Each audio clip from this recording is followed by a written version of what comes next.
Formatting, changing font properties. क्या आपको पता है कि आप वर्ड में मुख्तलिफ साइज़ और मुख्तलिफ तरीक़ों से टेक्स्ट लिख सकते हैं? हमें यकीन है कि आप जरूर सोच रहे होंगे कि ये कैसे हो सकता है। आप बिल्कुल फिक्र न करें, ये बहुत आसान काम है।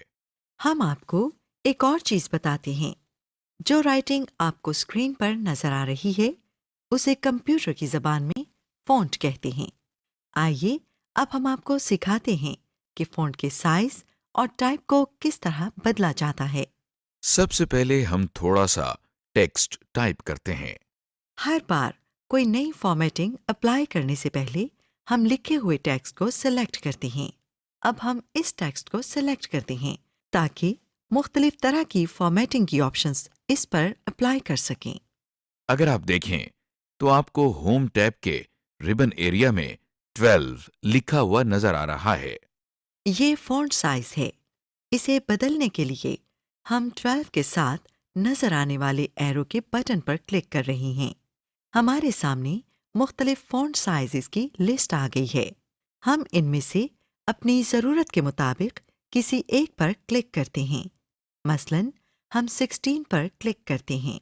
आप देख सकते हैं कि आपका सिलेक्ट किया हुआ फॉन्ट अब 12 की बजाय 16 साइज में लिखा हुआ नजर आ रहा है।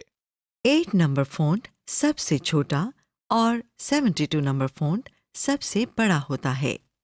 आप इस वक्त इस लाइन में 8 नंबर फ़ॉन्ट में टेक्स्ट लिखा हुआ देख सकते हैं। इस लाइन में 72 नंबर फ़ॉन्ट और इस लाइन में 12 नंबर फ़ॉन्ट में लिखा हुआ देख सकते हैं। फॉन्ट साइज चेंज करने के एक और तरीके में हम फॉन्ट के रिबन में इस छोटे से एरो पर क्लिक करते हैं। अब हमारे सामने फ़ॉन्ट की प्रॉपर्टीज़ वाली स्क्रीन आ गई है। हम साइज के नीचे से 16 फॉन्ट साइज सेलेक्ट करके ओके का बटन दबाते हैं। अब आप देख सकते हैं कि हमारा सेलेक्ट किया हुआ फ़ॉन्ट अब 12 साइज़ की बजाय 16 साइज़ में लिखा हुआ नज़र आ रहा है। अब आप देखें कि होम टैब के रिबन में आपको टाइम्स न्यू रोमन लिखा हुआ नजर आ रहा है। ये फ़ॉन्ट टाइप है। फ़ॉन्ट टाइप चेंज करने के लिए हम टाइम्स न्यू रोमन के साथ वाले एरो बटन पर क्लिक करते हैं। हमारे सामने मुख्तलिफ फ़ॉन्ट्स की एक लिस्ट आ गई है। हम इसमें से कोई भी फॉन्ट चूज कर सकते हैं। चलिए आपको दिखाने के लिए हम एरियल ब्लैक चूज कर लेते हैं। चूज करने के लिए हम लिस्ट में से इस फॉन्ट के नाम पर क्लिक करते हैं। हम देख सकते हैं कि हमारा टाइप किया हुआ टेक्स्ट अब हमें एरियल ब्लैक स्टाइल में लिखा हुआ नज़र आ रहा है। फॉन्ट चेंज करने के एक और तरीके में हम फॉन्ट के रिबन में इस छोटे से एरो पर क्लिक करते हैं। क्लिक करते ही दोबारा फॉन्ट की प्रॉपर्टीज वाली स्क्रीन खुल जाती है। हम इस स्क्रीन में फ़ॉन्ट के नीचे से Arial black font type select करके ओके दबाते हैं। आप देख सकते हैं कि हमारा सेलेक्ट किया हुआ टेक्स्ट अब एरियल ब्लैक फॉन्ट में लिखा हुआ है। ये वही फ़ॉन्ट टाइप है जो कि आपने पहले रिबन बार से चूज़ किया था। अगर आप देखें तो होम टैब के रिबन बार पर दाएं तरफ आपको नॉर्मल लिखा हुआ नजर आ रहा है। ये आपको टेक्स्ट के स्टाइल के बारे में बताता है, यानी कि ये हमें बताता है कि टेक्स्ट पर कौन सी फॉर्मेटिंग यूज़ होनी है। मसलन कि टेक्स्ट हेडिंग है, टेक्स्ट स्पेसिंग में है, कि टेक्स्ट टाइटल में है, वगैरह। आप देख सकते हैं कि रिबन बार में स्टाइल के साथ पैराग्राफ और फॉन्ट के टूल बार भी मौजूद हैं। फ़ॉन्ट के टूल बार में से हम एक ऑप्शन पर क्लिक करते हैं। चलिए बोल्ड, इटैलिक, अंडरलाइन करते हैं। आप देख सकते हैं कि टेक्स्ट पर हमारी सेलेक्ट की हुई फॉर्मेटिंग अप्लाई हो गई है। Hands on exercise. स्क्रीन पर एक लाइन लिखी हुई नजर आ रही है। इस टेक्स्ट का साइज 14 और फॉन्ट स्टाइल एरियल है। आपने इस टेक्स्ट का साइज 20 और स्टाइल टाइम्स न्यू रोमन करना है। सबसे पहले इस टेक्स्ट को बताए हुए तरीके से सेलेक्ट करें। अब आप होम टैब में फॉन्ट मेन्यू के अंदर नीचे दाएं जाने मौजूद छोटे से एरो पर क्लिक करें। जो डायलॉग बॉक्स आपके सामने है उसमें पहली टैब में फॉन्ट के नीचे दी गई ड्रॉप डाउन लिस्ट से टाइम्स न्यू रोमन सिलेक्ट करें। इसी डायलॉग बॉक्स में दाएं जानिब ऊपर साइज की ड्रॉप डाउन लिस्ट से 20 सेलेक्ट करें। तो इस तरह आपने दिए गए टेक्स्ट का फॉन्ट और साइज तब्दील कर दिया है। एम्बोल्डनिंग, अंडरलाइनिंग एंड इटैलिक्स। आपने गौर किया होगा कि जब हमने टेक्स्ट का स्टाइल बदला था तो वो मोटा और टेढ़ा हो गया था और उसके नीचे एक लाइन भी आ गई थी। टेक्स्ट को मोटा करने को टेक्स्ट को बोल्ड करना कहते हैं। टेढ़ा करने को टेक्स्ट को इटैलिक्स में लिखना कहते हैं। और टेक्स्ट के नीचे लाइन लगाने को अंडरलाइनिंग कहते हैं। ये तीनों फॉर्मेटिंग एक साथ और अलग-अलग भी इस्तेमाल की जा सकती है। ये तीनों तरह की फॉर्मेटिंग इसलिए ज़रूरी है क्योंकि अक्सर हमें अपने काम में कोई टेक्स्ट का हिस्सा नुमाया या बाकी हिस्सों से अलग दिखाना होता है। आमतौर पर आप रजिस्टर में पेंसिल, मार्कर या हाइलाइटर के साथ ये काम करते हैं, लेकिन वर्ड में आप ये काम आराम से फॉर्मेटिंग्स इस्तेमाल करके कर सकते हैं। आइए हम ये तीनों फॉर्मेटिंग के तरीके सिखाते हैं। सबसे पहले हम आपको टेक्स्ट बोल्ड करना सिखाते हैं। टेक्स्ट बोल्ड करने के लिए अगर टेक्स्ट पहले से लिखा हुआ है तो हम इसे सेलेक्ट करते हैं। फिर हम रिबन टूल बार में लिखे हुए बटन बी पर क्लिक करते हैं। आप देखें कि हमारा सेलेक्ट किया हुआ टेक्स्ट मोटा यानी बोल्ड हो गया है। और अगर टेक्स्ट लिखना है तो फिर हम पहले रिबन टूल बार में लिखे हुए बटन बी पर क्लिक करते हैं और जो टेक्स्ट हम अब टाइप करते हैं वो बोल्ड में टाइप होता है। टेक्स्ट को बोल्ड करने के एक और तरीके में आप कंट्रोल और बी की कीज को एक साथ दबाएं। टेक्स्ट बोल्ड करने के आखिरी तरीके में अगर टेक्स्ट लिखा हुआ है तो उसे सेलेक्ट करके हम फॉन्ट के रिबन में इस छोटे से एरो पर क्लिक करते हैं। क्लिक करते ही दोबारा फॉन्ट की प्रॉपर्टीज वाली स्क्रीन खुल जाती है। इसमें फॉन्ट स्टाइल के नीचे से हम बोल्ड पर क्लिक करके ओके दबाते हैं। जरा देखिए कि कैसे जादू की तरह टेक्स्ट बोल्ड हो गया है। टेक्स्ट इटैलिक और अंडरलाइन करने के लिए भी यही तरीका इस्तेमाल होता है। बस फर्क सिर्फ इतना है कि इटैलिक के लिए टूलबार में आई और अंडरलाइन के लिए यू। बाकी के दो तरीके भी एक जैसे हैं। इटैलिक के लिए कंट्रोल और आई और अंडरलाइन के लिए कंट्रोल और यू। और अंडरलाइंड टेक्स्ट के लिए फॉन्ट मेन्यू में यू के साथ इस छोटे से एरो पर क्लिक करते हैं और लिस्ट में से अपनी पसंद की लाइन चूज कर लेते हैं। इंडेंटेशन। रजिस्टर में पैराग्राफ शुरू करने से पहले आप लाइन में थोड़ी सी स्पेस तो छोड़ते ही हैं। इसी तरह आप वर्ड में भी स्पेस छोड़ सकते हैं ताकि पता चल जाए कि नया पैराग्राफ शुरू हो रहा है। ये करने के लिए आप टैब की दबाते हैं। टैब की दबाते ही ब्लिंकिंग लाइन आगे चली जाती है, जैसा कि आप स्क्रीन पर देख सकते हैं। ऐसे करने को हम कंप्यूटर की जबान में इंडेंटेशन कहते हैं। लाइंस के दरमियान अपनी ज़रूरत के मुताबिक हम साइज के गैप्स छोड़ सकते हैं। इन गैप्स को लाइन स्पेसिंग कहते हैं। लाइन स्पेसिंग लगाने के लिए हम टेक्स्ट सेलेक्ट करने के बाद रिबन के पैराग्राफ मेन्यू में इस आइकॉन पर क्लिक करते हैं। हमारे सामने लाइन स्पेसिंग की लिस्ट खुल गई है। इसमें हम अपनी ज़रूरत के मुताबिक स्पेसिंग सेट कर देते हैं। Hands on exercise. स्क्रीन पर आपके सामने अलहदा-अलहदा लाइनों में 4 अल्फाज दिए गए हैं। इनमें से हर लफ्ज पर मुख्तलिफ फॉर्मेटिंग अप्लाई करना है। सबसे पहले लफ्ज के शुरू में कर्सर को लाकर टैब की प्रेस करें और इस लफ्ज से पहले लाइन में थोड़ी सी स्पेस बनाएं।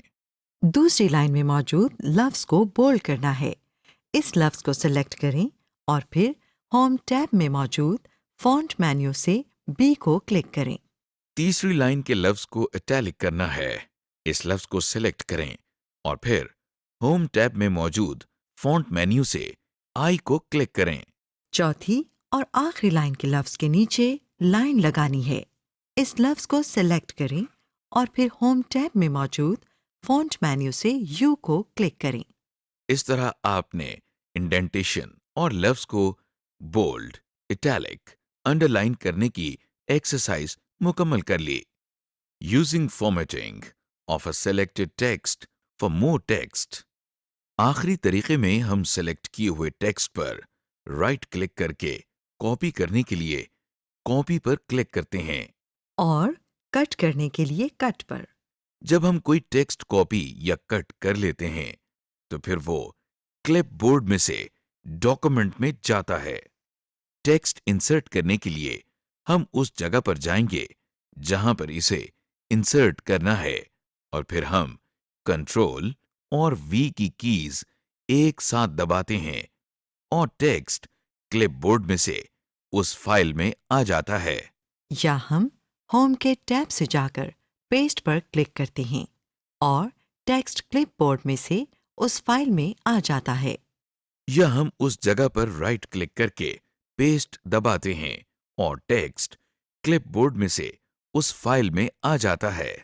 अगर कोई टेक्स्ट मिटाना हो तो उसके लिए हम बैकस्पेस या डिलीट की कीज इस्तेमाल करते हैं। डिलीट की ब्लिंकिंग लाइन से आगे के टेक्स्ट और बैकस्पेस की ब्लिंकिंग लाइन से पीछे के टेक्स्ट को मिटाने के लिए होता है।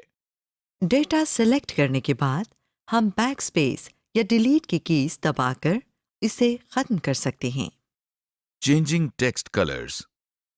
आप जब कुछ हाथ से लिख रहे होते हैं तो मुख्तलिफ रंगों या कलर्स में लिखने के लिए आप मुख्तलिफ कलर्स के पेन्स या मार्कर्स या हाइलाइटर्स इस्तेमाल करते हैं। वर्ड में भी आप मुख्तलिफ कलर्स में टाइप कर सकते हैं। ये करने के लिए आप फॉन्ट का कलर चेंज करते हैं। ये बड़ा ही मज़ेदार काम है। आइए अब हम देखते हैं कि हम अपने डॉक्यूमेंट में कैसे रंग बरसा सकते हैं। कलर चेंज करने के लिए हम लिखे हुए टेक्स्ट को सेलेक्ट करते हैं। फिर हम रिबन में फॉन्ट के मेन्यू में एक के साथ वाले एरो बटन पर क्लिक करते हैं। क्लिक करते ही हमारे सामने एक लिस्ट आ जाती है। इस लिस्ट में आपको बहुत से रंग नजर आ रहे हैं। हम इनमें से कोई एक कलर पर क्लिक करके चूज करते हैं। क्लिक करते ही वो कलर टेक्स्ट पर अप्लाई हो जाता है। अगर हम टेक्स्ट पर क्लिक करें तो हमें हमारा टेक्स्ट हमारे चूज किए हुए कलर में नजर आता है। जब हम कलर वाली लिस्ट खोलते हैं तो हमें ऑटोमेटिक लिखा हुआ नजर आता है। ऑटोमेटिक काले रंग को कहते हैं। जब भी हम इस पर क्लिक करते हैं टेक्स्ट ब्लैक हो जाता है। जब हम कोई कलर चूज करते हैं तो फॉन्ट मेन्यू में ए के नीचे वो कलर आ जाता है। ये इसलिए होता है कि अगर हमने किसी और टेक्स्ट पर भी वही कलर इस्तेमाल करना हो तो हम लिस्ट खोले बगैर सिर्फ ए दबाकर टेक्स्ट पर वो कलर अप्लाई कर सकते हैं। टेक्स्ट का कलर चेंज करने के एक और तरीके में हम टेक्स्ट सेलेक्ट करके फॉन्ट की ऑप्शंस वाली स्क्रीन में फॉन्ट कलर के नीचे से अपनी मर्जी का कलर चूज कर लेते हैं। अगर हम अपनी मर्जी का कलर बनाना चाहते हैं तो उसके लिए हम मोर कलर्स पर क्लिक करते हैं और कस्टम टैब को दबाकर माउस की मदद से पॉइंटर को मूव करके कलर्स आपस में मिक्स कर लेते हैं और ओके दबाते हैं। हमारा बनाया हुआ कलर टेक्स्ट पर आ जाता है। Hands on exercise. अब आपने दिए गए टेक्स्ट को डुप्लीकेट करना है और इसका कलर भी चेंज करना है। सबसे पहले आप इस टेक्स्ट को माउस पॉइंटर की मदद से सिलेक्ट करें। अब होम की टैब में कॉपी के आइकॉन पर क्लिक करें। इस तरह से ये टेक्स्ट कॉपी हो चुका है। माउस पॉइंटर की मदद से इस टेक्स्ट की आखिरी लाइन के एंड पर कर्सर को लाएं। अब एंटर प्रेस करके कर्सर को अगली लाइन पर लाएं। कॉपी किए हुए टेक्स्ट को यहां लिखने के लिए होम की टैब में पेस्ट के आइकॉन पर क्लिक करें। इस तरह आपने पहले से मौजूद टेक्स्ट को डुप्लीकेट कर लिया है। अब इस डुप्लीकेट टेक्स्ट का कलर चेंज करने के लिए शिफ्ट की को दबाए रखते हुए राइट एरो को प्रेस करते रहें ताकि ये पूरी लाइन सेलेक्ट हो जाए। टेक्स्ट को सिलेक्ट करने के बाद रिबन में फॉन्ट के मेन्यू में ए के साथ वाले एरो पर क्लिक करें। क्लिक करते ही इस लिस्ट में से रेड कलर को चूज करें। गुड, आप टेक्स्ट को रेड कलर करने में कामयाब हो गए। Alignments and justifications. जब आप रजिस्टर में काम कर रहे होते हैं तो आप पेज के दोनों या एक साइड पर लाइन लगा लेते हैं ताकि काम अच्छा लगे। इसी तरह हम वर्ड में भी अलाइनमेंट करते हैं, यानी ना नज़र आने वाली लाइंस लगाते हैं। आप अपने टेक्स्ट पर अलाइनमेंट्स लगाकर चूज़ कर सकते हैं कि आपका लिखा हुआ टेक्स्ट पेज के बीच में, लेफ़्ट साइड या राइट साइड पर आए। अगर आप चाहते हैं कि टेक्स्ट पूरे पेज पर आए तो फिर आप जस्टिफिकेशन यूज़ करते हैं। अब हम बारी बारी अलाइनमेंट्स और जस्टिफिकेशंस लगाना सीखते हैं। अलाइनमेंट्स लगाने के लिए अगर पहले से टेक्स्ट टाइप किया हुआ हो तो हम उसे सेलेक्ट करते हैं, वरना जहां पर टाइप करना हो वहां पर ब्लिंकिंग लाइन ले आते हैं। फिर हम होम टैब के पैराग्राफ मेन्यू में लेफ्ट अलाइन, सेंटर या राइट अलाइन के बटन्स पर क्लिक करते हैं। जब हम वर्ड खोलते हैं तो लेफ्ट अलाइन बाय डिफॉल्ट हुआ होता है। राइट मार्जिन के साथ टाइप करने के लिए राइट अलाइन इस्तेमाल होता है। अगर टेक्स्ट सेंटर में टाइप करना हो तो उसके लिए हम सेंटर के बटन पर क्लिक करते हैं। लेफ्ट अलाइन दोबारा इस्तेमाल करने के लिए हम लेफ्ट अलाइन के बटन पर क्लिक करते हैं। टेक्स्ट को जस्टिफाई करने के लिए हम टेक्स्ट को सिलेक्ट करके जस्टिफाई के बटन पर क्लिक करते हैं। टेक्स्ट को जस्टिफाई करने से वो पूरे स्क्रीन पर आ जाता है, यानी दोनों मार्जिन्स के साथ सेट होता है। अगर कोई वर्ड पूरा ना आ रहा हो तो वो अगली लाइन में चला जाता है और उस लाइन के लफ्जों के बीच में स्पेस बढ़ जाती है। हाइपरलिंक्स। अगर आप चाहते हैं कि आप अपने डॉक्यूमेंट में से कोई वेबसाइट खोल सकें, तो इसके लिए हम हाइपरलिंक्स का इस्तेमाल करते हैं। आप जब भी हाइपरलिंक्स लगाते हैं तो वो नीले रंग में लिखे जाते हैं, जैसा कि आप स्क्रीन पर देख सकते हैं। हाइपरलिंक से वेबसाइट खोलने के लिए हम कंट्रोल की दबाते हुए लेफ्ट क्लिक करते हैं। आइए अब जरा हाइपरलिंक्स लगाना सीख लें। हाइपरलिंक्स लगाने के पहले तरीके में हम टेक्स्ट सिलेक्ट करके इस पर राइट क्लिक करते हैं। खुले हुए मेन्यू में से हम हाइपरलिंक पर क्लिक करते हैं। क्लिक करते ही हाइपरलिंक्स की ऑप्शंस वाली स्क्रीन हमारे सामने आ गई है। टेक्स्ट टू डिस्प्ले के आगे हम वो टेक्स्ट लिखते हैं जो हम चाहते हैं कि हमें डॉक्यूमेंट में नजर आए, जैसा कि हमें वर्चुअल यूनिवर्सिटी लिखा हुआ नजर आ रहा है। एड्रेस के आगे हम इस वेबसाइट का एड्रेस लिखते हैं जो कि हम खोलना चाहते हैं, जैसा कि हमें वर्चुअल यूनिवर्सिटी का एड्रेस लिखा हुआ नजर आ रहा है। एड्रेस लिखकर हम ओके पर क्लिक करते हैं और हाइपरलिंक डॉक्यूमेंट में आ जाता है। इस हाइपरलिंक को खोलने के लिए हमें कंट्रोल की को दबाकर हाइपरलिंक पर क्लिक करना होता है। कंट्रोल की को दबाकर जैसे ही टेक्स्ट पर लाएं तो माउस पॉइंटर एक हाथ की शक्ल में तब्दील हो जाता है। देखें कि जैसे ही हम हाइपरलिंक पर क्लिक करते हैं तो वर्चुअल यूनिवर्सिटी की वेबसाइट खुल जाती है। जब आप कोई वेबसाइट या ईमेल एड्रेस वर्ड में टाइप करते हैं तो वो ऑटोमेटिकली हाइपरलिंक में तब्दील हो जाता है। पहले से बनाए हुए हाइपरलिंक की प्रॉपर्टीज को चेंज करने के लिए उस पर राइट क्लिक करते हैं और एडिट हाइपरलिंक पर क्लिक करते हैं। क्लिक करते ही हाइपरलिंक की प्रॉपर्टीज वाली लिस्ट हमारे सामने आ जाती है। यहाँ से हम टेक्स्ट टू डिस्प्ले और एड्रेस वगैरह तब्दील कर सकते हैं। Hands on exercise. इस एक्सरसाइज में आपने एक हाइपरलिंक बनाना है। सबसे पहले दी गई स्क्रीन पर हायर एजुकेशन कमीशन टाइप करें। अब इस टेक्स्ट को सिलेक्ट करके इस पर माउस से राइट क्लिक करें। इसके बाद दी गई लिस्ट में से हाइपरलिंक पर क्लिक करें। हाइपरलिंक की प्रॉपर्टीज वाली